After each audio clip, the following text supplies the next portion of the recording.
നമസ്കാരം കൂട്ടുകാരെ.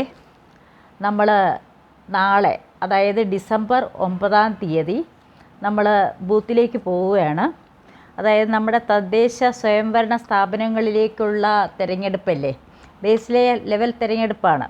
941 ഗ്രാമപഞ്ചായത്തുണ്ട്, 152 ബ്ലോക്ക് പഞ്ചായത്തുണ്ട്, അതുപോലെ 14 ഡിസ്ട്രിക്ട് പഞ്ചായത്തുണ്ട്, 87 മുനിസിപ്പാലിറ്റീസുണ്ട്, 6 കോർപ്പറേഷനുണ്ട്. നടക്കട്ടെ, എല്ലാവരും ഭരിക്കട്ടെ. ഇവിടെ പ്രബലമായിട്ടുള്ള 3 പാർട്ടികളെന്ന് പറയുന്നത് LDFൻ്റെ CPMൻ്റെ കൂടെയുള്ള LDFും, അതുപോലെ തന്നെ കോൺഗ്രസിൻ്റെ കൂടെയുള്ള UDFും, പിന്നെ BJPയും വേണം. ഒരു കാര്യം നിങ്ങൾ ഓർക്കുക, കഴിഞ്ഞ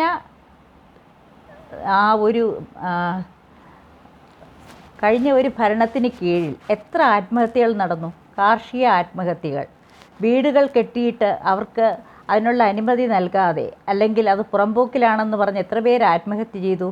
ഗൾഫിലൊക്കെ ജീവൻ മരണ പോരാട്ടം, ചോര നീരാക്കി കൊണ്ടുവന്ന പൈസ കൊണ്ട് ഇവിടെ കെട്ടിയ ഒരു കെട്ടിടം കെട്ടുമ്പോൾ അതിന് അനുമതി നൽകാതെ എത്ര പേര് ആത്മഹത്യ ചെയ്തു? ഇതൊക്കെ ഒന്ന് ഓർക്കണം കേട്ടോ. ഇവിടെ ഭരിച്ചുകൊണ്ടിരിക്കുന്ന ആരാണെന്ന് ഓർക്കണം. കുലപതി ആയതുകൊണ്ടൊന്നും തിരിച്ചു പറയാൻ പറ്റില്ല. മഹാരാജാവിന് തിരിച്ചു പറഞ്ഞാൽ എന്താണ് ശിക്ഷയെന്നറിയാമല്ലോ. അതുകൊണ്ട് ആരും ഒന്നും തിരിച്ചു പറയില്ല. മാത്രമല്ല, ഈ നീല രക്തത്തിന് പകരം ചുമന്ന രക്തം കൂടുതൽ ചുവപ്പോടുകൂടി ഓടുന്ന കുറേ ആൾക്കാരുണ്ട്. അവരുടെ പാർട്ടിക്ക് വോട്ട് ചെയ്യും. കുറച്ചുകൂടെ പെയിലായിട്ടുള്ള രക്തം, വളർച്ച പിടിച്ച രക്തം ശരീരത്തിൽ കൂടെ ഓടുന്നവർ ദേശീയത പറഞ്ഞ് കോൺഗ്രസ്സിന് വോട്ട് ചെയ്യും. പിന്നെ കേന്ദ്ര ഗവൺമെൻറ്റിനെ അനുകൂലിക്കുന്ന കുറേ പേർ, അതായത് ഇവിടുത്തെ ജനങ്ങൾ നന്നാവണം എന്ന് കുറച്ച് ചിന്തയുള്ളതും അതിൻ്റെ കൂടെ തന്നെ അധികാരമോഹവുമുള്ളവർ BJPക്ക് വോട്ട് ചെയ്യും. എല്ലാവരും ജയിക്കട്ടെ. എനിക്ക് സത്യം പറഞ്ഞാൽ തോന്നുന്നത് എല്ലാവരും ജയിക്കണം. എന്നാലേ നമുക്ക് പഞ്ചായത്തും വില്ലേജ് ഓഫീസുകളിലൊക്കെ ചെന്ന് ക്യൂ നിൽക്കാൻ പറ്റുള്ളൂ. ഒരു ഫയൽ അപ്പുറത്തോട്ട് മാറ്റണമെങ്കിൽ അവിടെ കൊടുക്കണം, അവിടുന്ന് അങ്ങോട്ട് മാറ്റണമെങ്കിൽ അപ്പുറത്ത് കൊടുക്കണം. അതൊന്നും നേരെയൊന്നും കൊടുക്കണ്ട. ഏജൻറ്റുമാരുണ്ട് കേട്ടോ, അവരിലേക്ക് കൊടുത്ത് നമുക്ക് രസിക്കാം. ഒരു കോർപ്പറേഷൻ ഓഫീസിൽ കയറി ഇറങ്ങി ഒരു 4-5 ചെരുപ്പുകൾ വാങ്ങാം. അപ്പം കഴിഞ്ഞ പോലെ തന്നെ എല്ലാം കഴിയട്ടെ.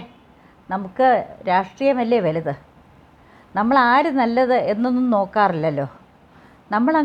നമ്മുടെ രക്തത്തിൽ അലിഞ്ഞു ചേർന്നതും ആരൊക്കെയോ പറഞ്ഞു തന്നിട്ടുള്ളതും, പിന്നെ കേന്ദ്ര പദ്ധതികൾ ഇവിടെ എടുത്ത് സ്വന്തമാണെന്ന് വിളമ്പുന്ന സംസ്ഥാന സർക്കാരിൻ്റെ ആ ഖ്യാതിയുമെല്ലാം കേട്ട് നമ്മൾ CPMന് വോട്ട് ചെയ്യും.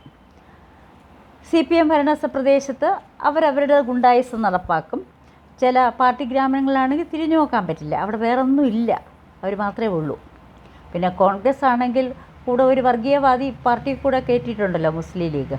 അത് മുസ്ലിംസ് കൂടുതലുള്ള പ്രദേശങ്ങളിൽ അവരും വോട്ട് കൂടുതൽ കൊടുക്കും. അതുപോലെ തന്നെ കേന്ദ്രത്തിലൊന്നും അല്ലാതിരുന്ന, ഇപ്പോൾ ഇനി ഒരിടത്തും കോൺഗ്രസ്സിന് കിട്ടാൻ പോകുന്നില്ല, എന്നാലും ഇവിടെ കോൺഗ്രസിൻ്റെ ആൾക്കാർ പല രീതിയിൽ ചന്ദനക്കുറിയിട്ടും അല്ലെങ്കിൽ എല്ലാ പള്ളിയിലച്ഛനെയും ഉസ്താദിനെയും പൂജാരിയുടെയൊക്കെ കാല് പിടിച്ച് വോട്ട് ചോദിക്കുന്നുണ്ട്. എല്ലാ രീതിയിലും ഇവിടെ എല്ലാവരും വോട്ട് ചോദിക്കുന്നുണ്ട്. പക്ഷേ ഞാൻ തിരുവനന്തപുരത്താണ്. അപ്പോൾ എനിക്കൊരാഗ്രഹമുണ്ട്, ഇനിയെങ്കിലും സ്കൂളിൽ പഠിക്കുന്ന പിള്ളേരെ പിടിച്ച് മേയർമാരൊന്നും ആക്കി കളയരുതേ. ഇവിടെ നിൽക്കുന്ന ശബരിനാഥനും അതുപോലെ തന്നെ ശ്രീലേഖ മേഡവും ഒക്കെ വളരെ എഡ്യൂക്കേറ്റഡും ഹൈലി മെച്യൂർഡും ആയിട്ടുള്ള ആൾക്കാരാണ്. അവർക്ക് നിയമങ്ങളറിയാം. അവരാരെങ്കിലും വന്നാൽ കൊള്ളാമായിരുന്നു. ഒന്നുകിൽ അഹങ്കാരമൊന്നും കാണിക്കില്ല, റോഡിൽ കൂടെ ഒരു പ്രാവശ്യം അതിദൂരത്തിൽ നിന്നും ഓടി വന്ന് തിരിച്ചതേ അടുത്ത പടി വീണ്ടും തിരിച്ചോടേണ്ട ഒരു ട്രാൻസ്പോർട്ട് ബസ്സുകളെ അവർ തടഞ്ഞു നിർത്തില്ല. അവർക്കൊക്കെ നിയമം അറിയാം, രാജ്യത്തിനെ അറിയാം, അവിടേക്ക് നിയമങ്ങളെ അറിയാം. അങ്ങനെയുള്ളവരെ ആരെങ്കിലുമൊക്കെ ഒന്ന് ജയിപ്പിച്ച് വിടണേ. പിന്നെ ഒരു പാർട്ടിയെപ്പറ്റി എല്ലാവരും പറയാറുണ്ട് ഞാൻ BJPക്ക് അനുകൂലിയാണെന്ന്. ഒരു രീതിയിൽ പറഞ്ഞാൽ എനിക്ക് ഇന്ത്യ എന്നുള്ള രാജ്യം ഇപ്പോൾ പൂർണ്ണമായിട്ട് നിലനിൽക്കുന്നത്, ഇന്ത്യ ഡിസിൻറ്റഗ്രേറ്റ് ചെയ്ത് പോകാതിരിക്കാനുള്ള ഒരു കാരണം BJP തന്നെയാണ്. അത് പറയാതിരിക്കാൻ പറ്റില്ല. വേറൊന്നും വേണ്ടെങ്കിലും അധികാരത്തിൽ നിങ്ങൾ പറയുക അധികാരമോഹിയാണ്, കരിയും വരെ അദാനിക്കും അംബാനിക്കും വിറ്റു എന്ന് നിങ്ങൾ പറയുന്ന ആ പ്രധാനമന്ത്രി ഉണ്ടല്ലോ, അദ്ദേഹത്തിന് സ്വന്തമായിട്ടൊന്നുമല്ല ആഗ്രഹം, രാജ്യസ്നേഹം മാത്രമാണ് ആ പാർട്ടിക്കുള്ളത്. അതുകൊണ്ട് തന്നെ എനിക്ക് അദ്ദേഹത്തിന് ഇഷ്ടമാണ്. പിന്നെ കേരളത്തിലെ BJP പിന്നെ ഞാനൊന്നും പറയുന്നില്ല, അതിനെനിക്ക് ഇത്ര വലിയ സംതൃപ്തിയുമല്ല ഞാൻ.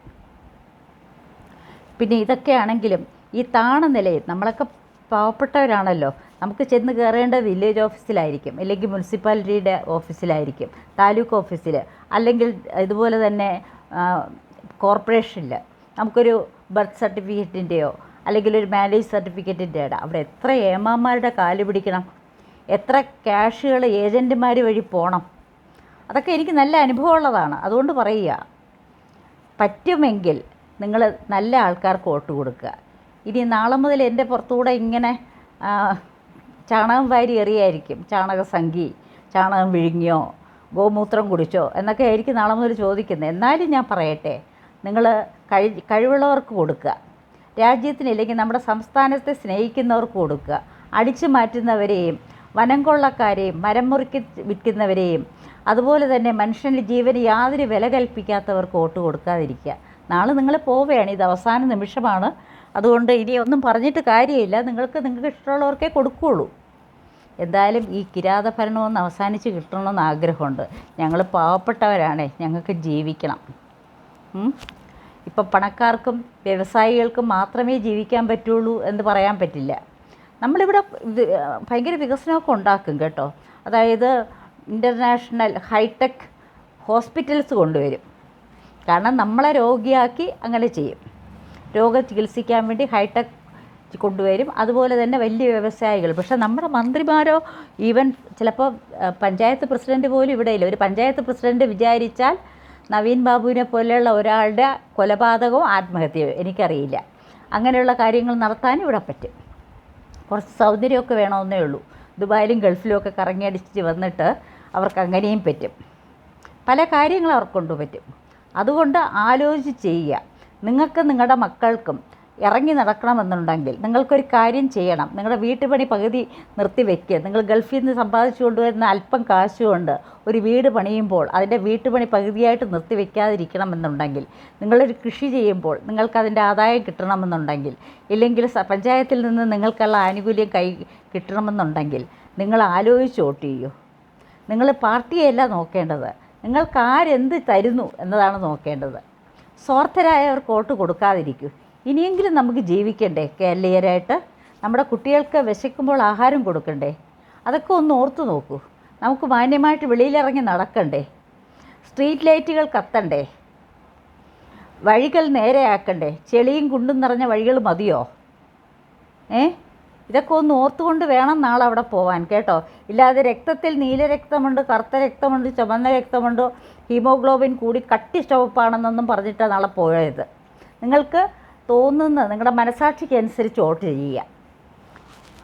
ഇത്രയേ എനിക്ക് പറയാനുള്ളൂ.